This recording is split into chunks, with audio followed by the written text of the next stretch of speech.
You now tuned in to the Gumptown Podcast. I'm your boy Doug B. We ain't got nothing to talk about, but we got something to talk about. Let's go. Good people. Welcome back to the Gumptown Podcast, episode 101. I'm your boy Doug B. If you tuned in to this podcast, thank you for your time and your attention. I really appreciate you giving this podcast a shot. Today's guest is the founder and owner of Rain Events, LLC. I'm looking forward to this conversation. I'm sure we'll all be inspired by her story. Let's chop it up with Stacey Calhoun. Stacey, how's it going? Hey, it's going good. How are you today? Glad to hear that. All is well on my end, too. First things first, thank you for taking time out of your schedule to chop it up with me a few minutes. I really appreciate it. Absolutely, and thank you for having me. Yes, ma'am. Of course, we're here to talk about Rain Events, venue, rental, and design. But before we talk about business, let's get to know the woman behind the brand. What's your story? Well, my name is Stacey Calhoun. I've been here in Montgomery for about 7, almost 8 years. My background has been events and marketing. I started out in Tunica, Mississippi in the casino industry, where I did about 18, 19 years of event marketing in the casino industry. I migrated to Montgomery in 2015, where I took a position at Wind Creek Casino with Tumka in their events department. And from there, I moved over into the hotel industry, where I oversaw catering and marketing there. And I couldn't think of anything else I wanted to do other than branch out on my own. So we're here now on my own, building a brand for myself. Nice. That's a great story. So you appreciate you sharing that. So you say you started out down in Mississippi. Are you originally from that area? Yes, I grew up in Hernando, Mississippi, and I lived in Memphis, Tennessee.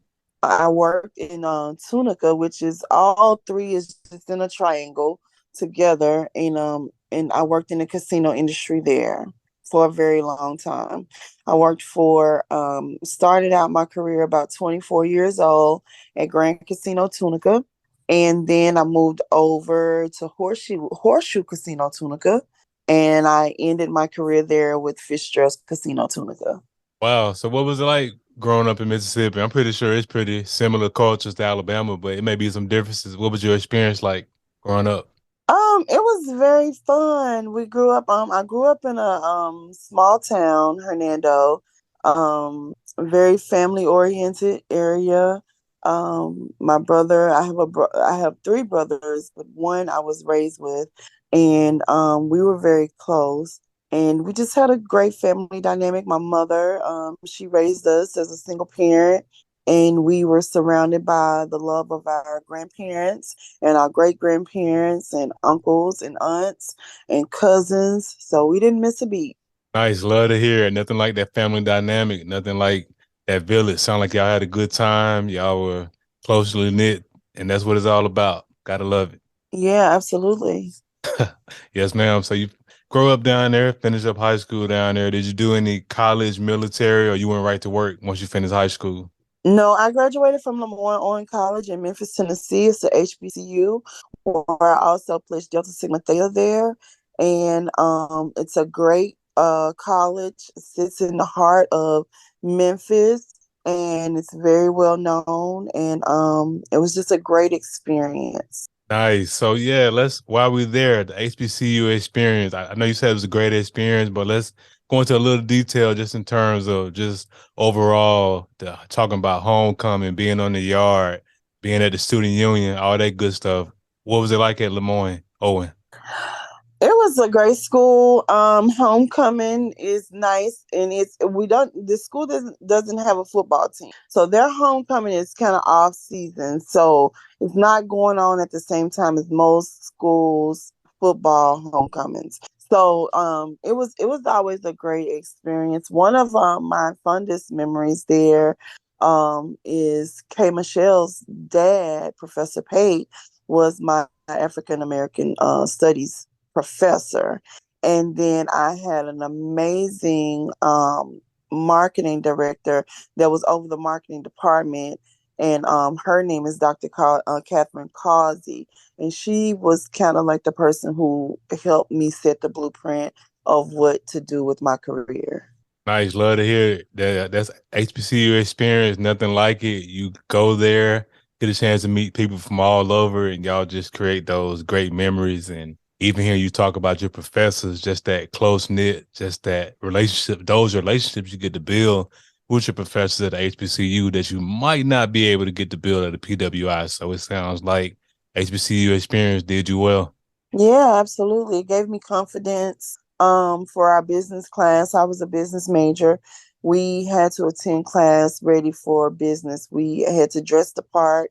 We had to present the part, and it just held us accountable. And we learned how to operate, in society as professionals right there at the campus. Yes, ma'am. Gotta love it. Nothing like the HBCU experience. So let's talk more about Rain Event Center and Design. What inspired that name, Rain? Very intriguing. Of course, I know what it stands for, but I'm just intrigued to know how you came up with Rain.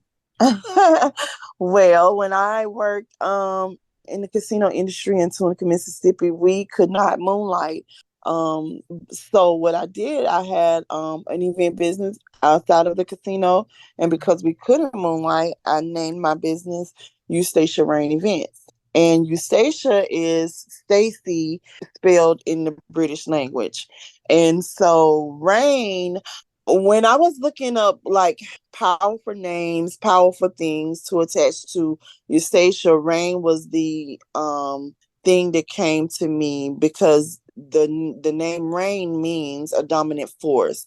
Eustacia, which is Stacy, means resurrected. So together you had a resurrected dominant force. And that name just carried on. So when I decided to open a business here in Montgomery, my husband, who is from Alabama, not Montgomery, but he's been in Montgomery for 20 years, he wanted to keep the Rain part, but not the Eustacia part. So we named it Rain Events. So we're Rain Events.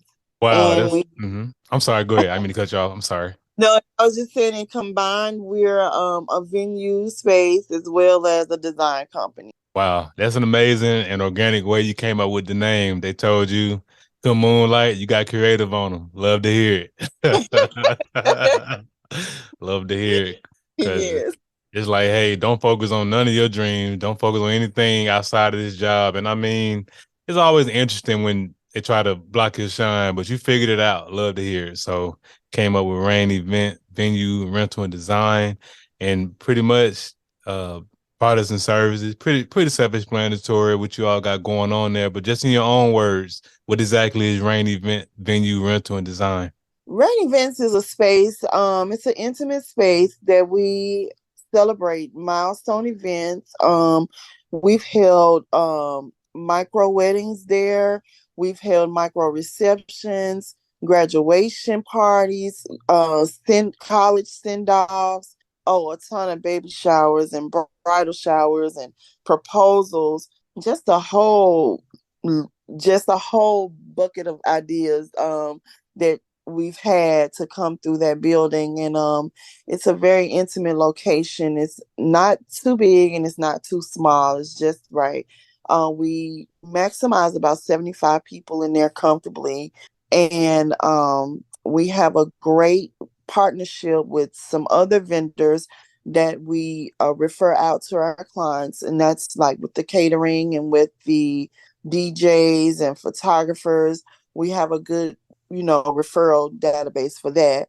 So yeah, it's a good, quaint, cozy, elegant, classy, intimate space that you can come and celebrate any occasion. So we're happy to have all of our clients. When we have great clients, we've been blessed to work with some really good clients since we've opened. Nice, love to hear it. Small, intimate space of 75 people.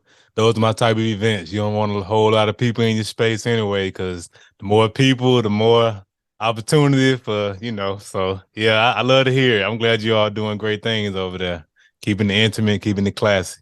Yes, absolutely.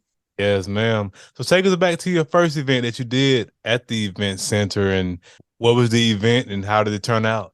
Our very first event was a baby shower, and it turned out well. It was kind of scary as it was the first event we had. We were coming up. COVID was still very prominent during that time. We didn't have the space like completely designed out the way that we wanted it at that time. But this young lady, she trusted the process. She actually saw the space before we started any renovation, and it was in horrible conditions. But we talked about it. We met about her design, and she trusted the process. And so when we opened, it was to a degree of where we, could get it open. And then we did her event, and it turned out really well. She was very excited. But since then, we've made a ton of changes, and the actual aesthetics of the venue is totally different from when we first started. Wow. So the first event was a baby shower and ended up going well. You touched on COVID. So yes, exactly. How did you all pivot and stay afloat during that time? It was very uncertain. I know a lot of businesses unfortunately had to close their doors, but you all were able to survive. And first of all, I just want to commend you all for staying afloat and keeping it pushing throughout the pandemic. So how did you all go about making that pivot during that time? Actually, it was all God, honest and true. Hmm. We got the keys to the building in August of 2020, um, in the prime of COVID, and we were actually in the process of getting ready to move to Houston. We had taken half of our things there. I was 1 week out from my last week of work, and my husband was going to be coming after me. And God just said no, it wasn't the time. We didn't have the venue at that time. We didn't know what the plan was. We was just making a pivot, a move there. So he said no, time's not now. So we stayed. 2 days later, which was coming up on the weekend, we found the location. The next week, we met with the realtor about the location. By end of the week, we closed on the location. And from there, we had fun with picking out, what we wanted for the inside of the venue. And we opened November of 2020. November 15th was our first event of 2020, and since then we've not missed a beat. It was scary. We were uncertain of how things were going to go, but we were certain that things were going to happen the way God wanted them to, because everything was in alignment with what he was showing us. So we've not had any fear of not being able to stay afloat. We've just done what we know how to do. We've marketed, we've been nice, we've been trustworthy, and we've delivered every possible chance we can for our clients. And if we fail in any way, we hold ourselves accountable to our clients to make it right. Wow, what an amazing story. You talking about faith, being obedient, and trusting the process. Like you said, like God spoke to you not to move to Houston. And that's commendable that you were obedient because let's be honest, most people would have gotten up out of here, especially at that time where it was a lot of uncertainty, a lot of like 2020. That was a very interesting time. And one day when I have grandkids, I'm gonna be like, you know what? Let me tell you about the most interesting year of my life so far. I'm pretty sure it's gonna be some more interesting years, but 2020 was definitely a lot of uncertainty, and it sounded like you and your husband y'all stuck together, y'all stayed faithful, y'all stayed obedient, and look at y'all now, still rocking and rolling 3 years later. Yes, absolutely. And it was a scary time. I worked in the hotel industry, and um I had an amazing month of March lined up. And in a matter of moments, on a Monday when they were discussing the shutting the world down, everything just came unfolded. And that was kind of like the reality check of, what do you do if your job collapsed? What do you do if you have nothing else to fall back on? So that took me into a world spin of trying to figure out, like, what skills do I have that can make me money if a job is not available to me. And and then God just started to show me things, and He showed me several things, and He's allowed me to be able to use those things, for my own, that I don't have to, be at a job anymore. He's given me that path for my life. So I'm glad I was obedient as well. Wow, that's a blessing. So COVID pretty much ended your 9 to 5 and it forced you into entrepreneurship. And that is how it goes sometimes. A lot of times we're waiting for perfect conditions, perfect timing. And what seems like bad events force us to speed up the process. And it sounds like that's what happened. Like I said, 2020 was tumultuous and it's definitely not a laughing matter because people lost lives, lost jobs. But I'm glad that you were able to land on your feet and tap into those skills that you already had, create your business. You're still here making it happen. Yes, absolutely. Absolutely. Thank you. Yes, ma'am. So whenever I have entrepreneurs on the platform like yourself, I like to cover three things: the aha moment, action, and audacity. Take us back originally to your aha moment when you first had the idea to take your gifts and turn it into a business. Oh wow. I've always what I call then, I've always been a hustler. Um like I Nice. said, it was no moonlighting, but I found a way to do things on the outside of the job. And so I started out doing events like for churches, for my home church and other people in the area. And then I went on to get certified in festival and events. And so with that certification, it kind of put me in the room with other people, and I was able to work on other teams to, put together festivals and things of that nature. It was just always something in me that knew I wanted to be an entrepreneur, but I just didn't know how. I didn't know how to take that and make those hustles into a real business. And I use the word hustle because when I talk to youth and young people, I always try to let them know that that one thing you think is a hustle really could be the thing that you can develop and grow into a brand, because I didn't know at that time that I could. At my venue now, I host what's very popular now, that's called pop-up shops. Well, before I even knew anything about pop-up shops, I used to sell clothes and purses and everything out of my truck. I bought a truck so that I could display these items and sell them. And then I would go to hotels and ask, could I set up in their lobby? And I would set up in their lobby and do this. I was a single parent, so I did what I needed to do to make sure my home was okay. And all those things were things that could have led to a business, but I didn't know how to develop that business at the time. And keep in mind, I have a business degree, but with a business degree, they teach you how to do business on somebody else's job. They don't teach you how to develop a business of your own, if that makes any sense. That makes all the sense in the world, Stacey. And funny enough, I got my degree in business with a concentration in computer information systems. And they don't teach us how to set up LLCs, EINs. They teach us how to go work for other people. So you're right on point with that.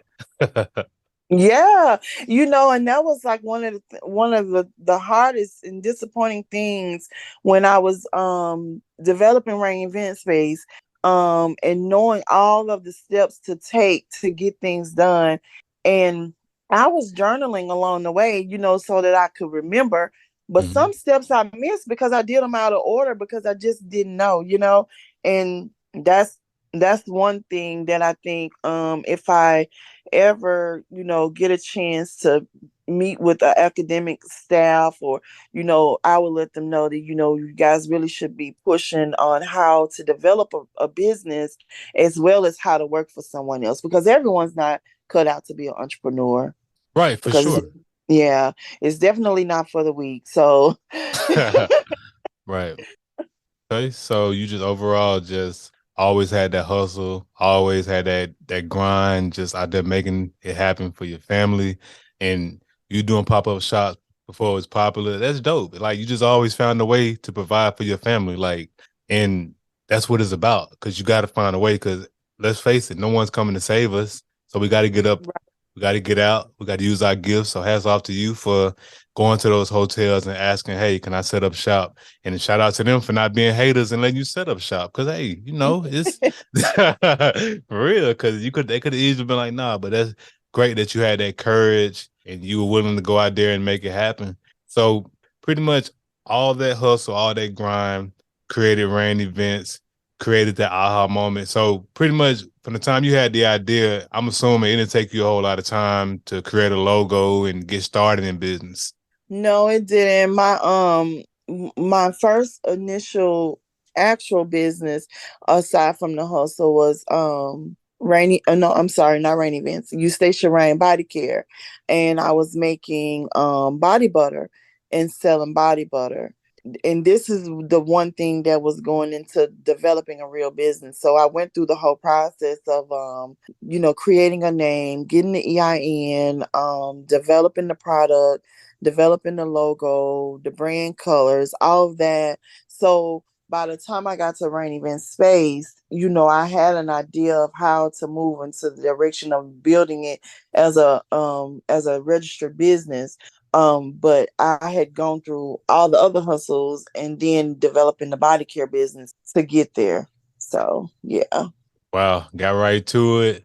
Already was in hustle mode, so it was just a seamless transition to go ahead and make that transition into rain events. So that last portion, I always like to cover audacity.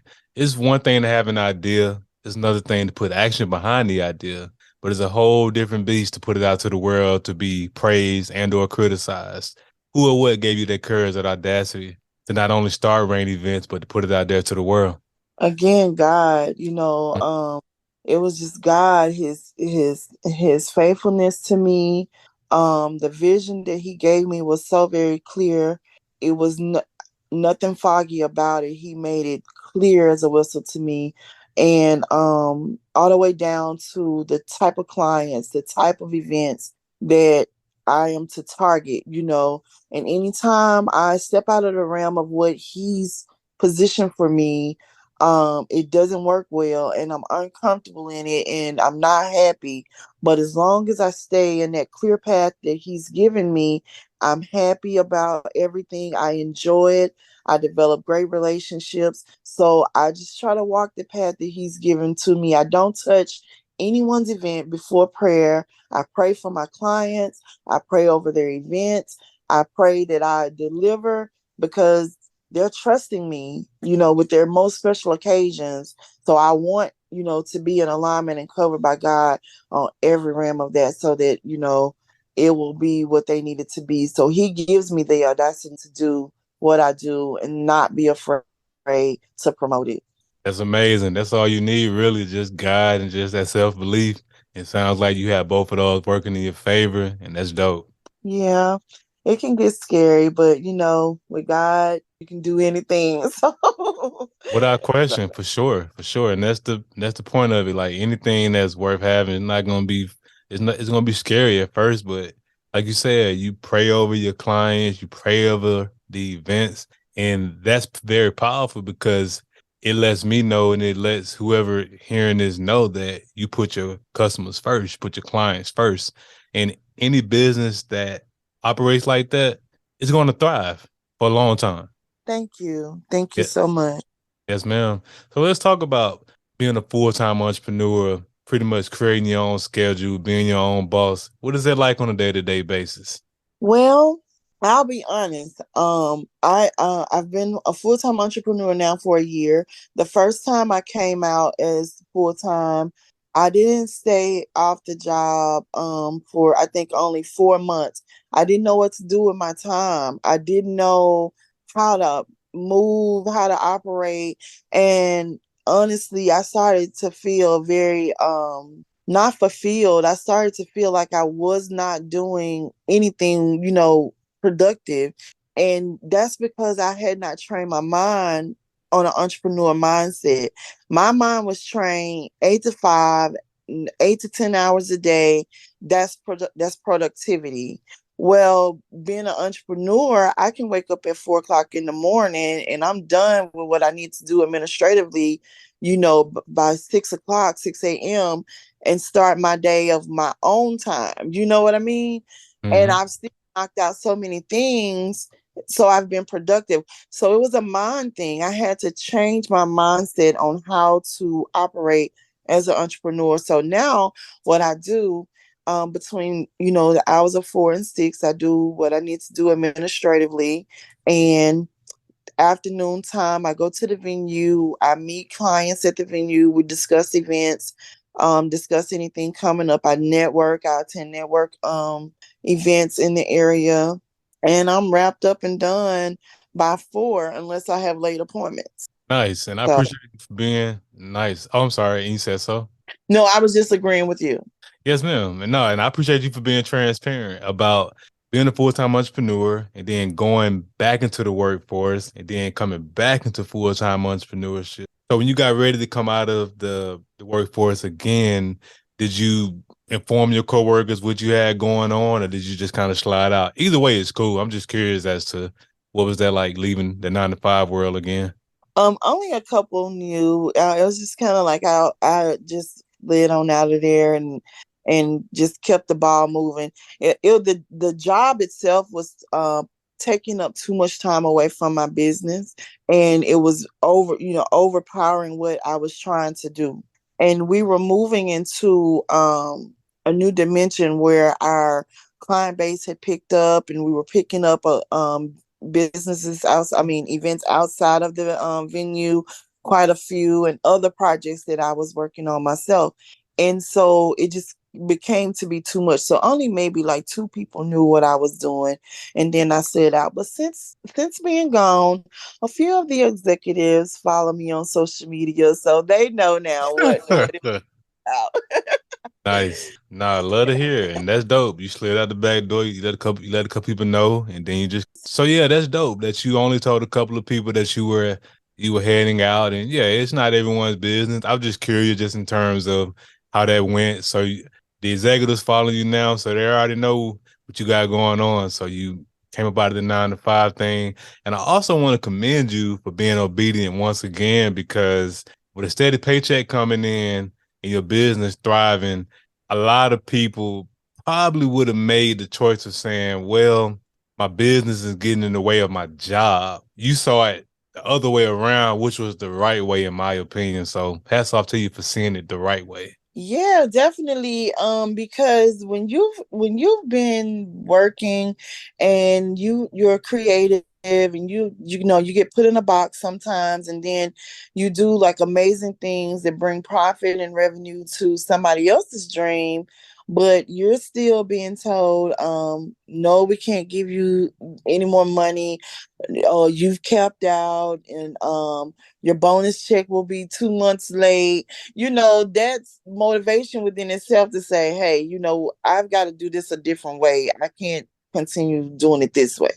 Yes, ma'am. So once you realize the job was getting in the way, you fired your boss, moved on, and you've been rocking and rolling ever since. So let's talk about the next portion, vision, short term and long term goals. What are some of those that you have for yourself and the business?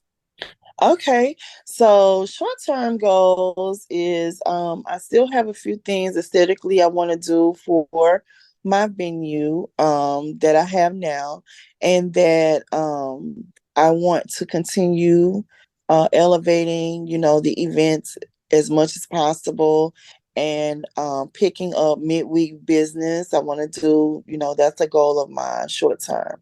And long-term goals is I eventually want to own a state of the art wedding venue. And I'm not sure if I want it to be here in Montgomery or where I want it to be, but I do want it, and I want it built from the ground, and I want to design every element of that venue. Yes, ma'am. Those are great short term and long term goals. And I have no doubt you'll make them all come to fruition. Thank you so much. Yes, ma'am. As we wrap up the podcast, I want to ask $1 million question. I started the podcast to highlight the greatness connected to the Gump, whether you were born here or lived here for a significant period of your life, be it college, military, or work. you being here from Mississippi and being here for the last 7 years. I want to ask you, Stacey, what do you appreciate the most about the Gump?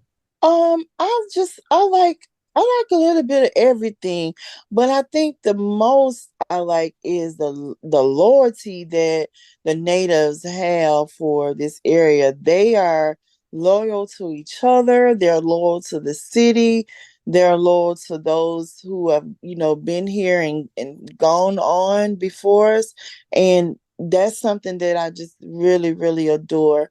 I've gotten a chance to work with some very special ladies who were married to city councilmen, and just to hear the loyalty of so many people. And then also, not only that, the loyalty of the schools, how people, rep their high schools and things here. That's really, great to see as well. Yes, ma'am. Powerful stuff. So how can the people connect with you, Stacey? What are your social media handles and website? Okay, great. Yeah. So follow me on Facebook. We're listed as Rain Event Space and Design on Facebook, and also on Instagram. We're Rain Events and Design on Instagram, and we're now on TikTok as Rain Events 17. That's REIGN events with an S 17. Yes, ma'am. And of course, I'll put all of that information in the description of the episode. Hey, Stacey, thanks again for the conversation. I really appreciate you. Doug, we truly appreciate you as well. Thank you for the opportunity. Yes, ma'am. Good people, that concludes another dope episode of the Gumptown Podcast. In the meantime, in between time, y'all know what to do. Be blessed, be safe, but most importantly, have the audacity to be you. Go on.